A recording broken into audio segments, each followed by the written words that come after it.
Now, rather than speculate, I want to give you a passage from the book of Daniel, which very clearly reveals that this is so. I'm not going to read the whole chapter, but if you're interested, you would do well to read the chapter for yourself later. Daniel chapter 10.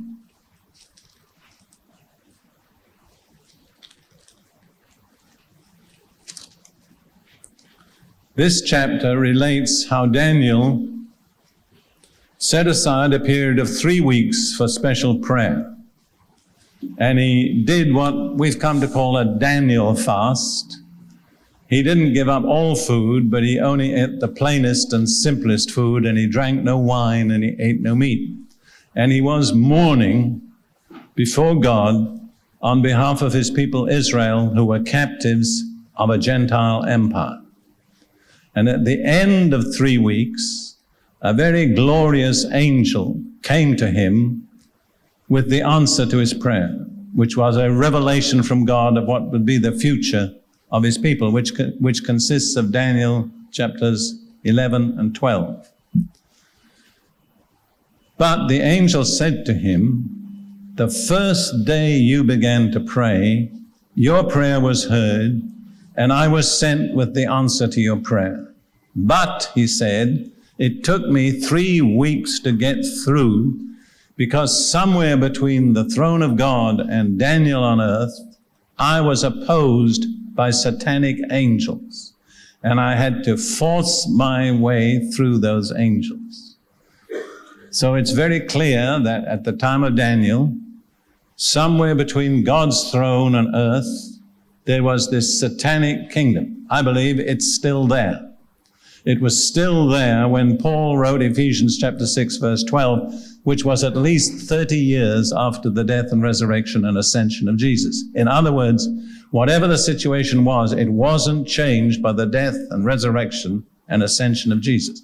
Jesus ascended far above Satan's kingdom, but Satan's kingdom still remained in place.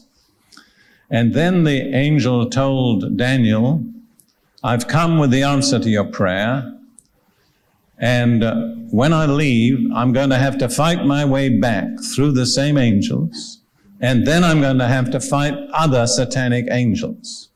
And the angel that came to Daniel said, "On my way here, the prince of the kingdom of Persia withstood me 21 days. So for 21 days, these angels were battling in the heavens." And he also speaks about kings of Persia. In the language of the King James, and which is used here, I understand the prince was the supreme ruler, the kings were sub-rulers, but they were all concerned with the kingdom or the empire of Persia, which at that time was the largest and most powerful empire on earth. It had 127 provinces. So Satan had one super angel who was responsible to him for the whole kingdom of Persia. But this super angel had other angels that were responsible for different areas within the kingdom of Persia. Now, this is no theory for me, because I've seen in many instances and cases how this principle works. For instance, let's suppose that there were major cities in the empire of Persia, which there were. Well, I think there was one sub-angel over each major city.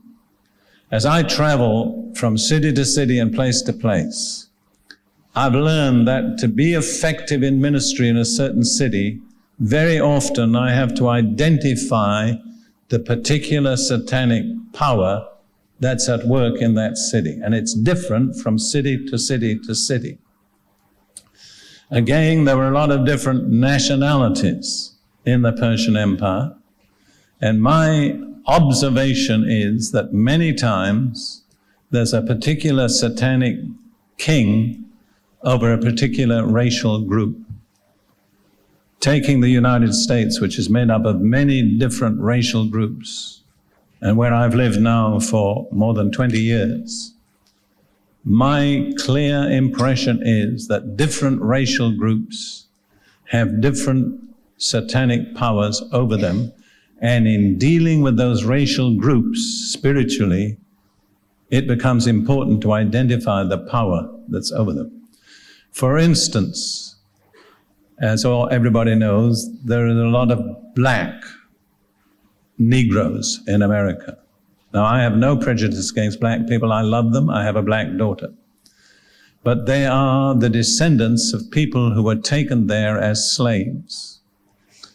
And I've shared this with black Americans.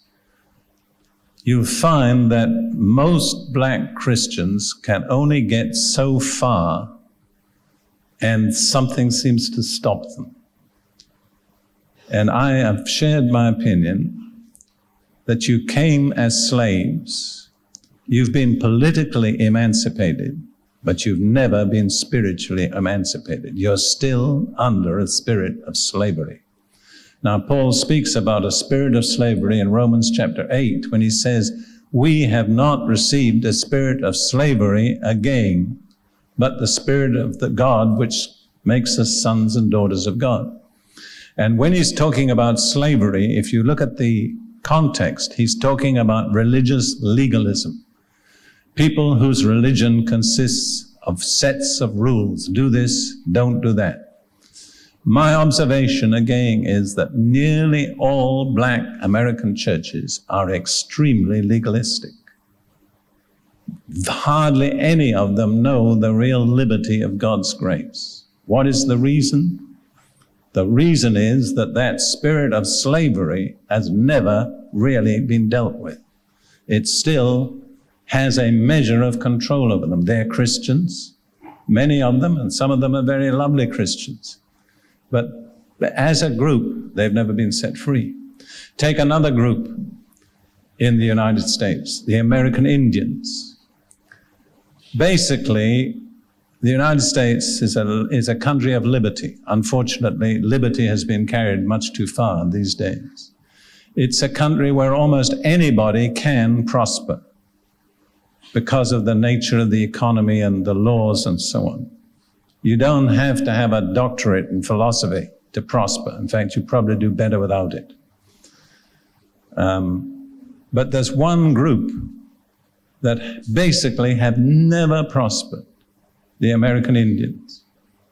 They've never prospered financially, they've never prospered socially, and spiritually they are still in awful darkness. They are basically all practices of witchcraft, a very powerful witchcraft.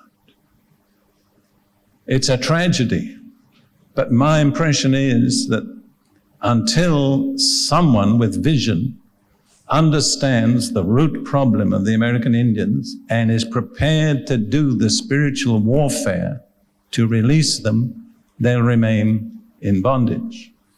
Now, I've been wise enough to take my examples from a distant land. But I think if you ponder what I'm saying, in a little while you'll begin to see that there are similar principles operating in Asia. Very strong principles.